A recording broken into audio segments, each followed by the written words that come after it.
Review of Squid Game. The third season brutally accepts the inevitable in a depressingly grim ending. Fans should anticipate the last season of Squid Game, but it's not quite what they're being told. I'll start by addressing the latter point. Season 3 of Netflix's popular drama series isn't a third full season of Squid Game. Rather, it's the second half of the second season, which is so strikingly similar to the first season that I'm not sure if I should regard it as a continuation or a reimagining. Lee Jung-jae's character, Gi-hun, enters the Squid Games, same like in the first episodes. As previously, Ha-jun's character Hwang Dong-hyuk is in charge of an inquiry into the location, management, and purpose of the games. Once more, the majority of the action is focused on the games themselves, as well as the different motivations and interpersonal dynamics of the players. This creates a fitting allegory for capitalism. You spend your entire life chasing money.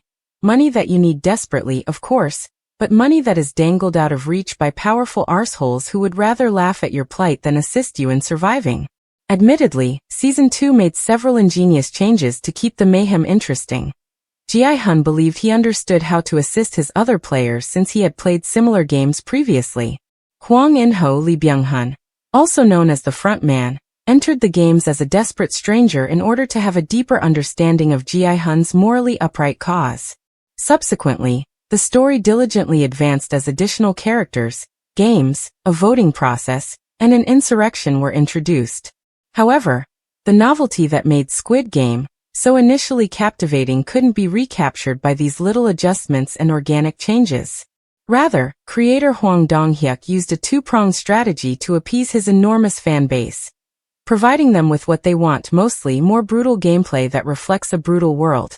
And assuming they have learned enough about the first season's message of wealth inequality to understand how bluntly he approached balancing his own scales.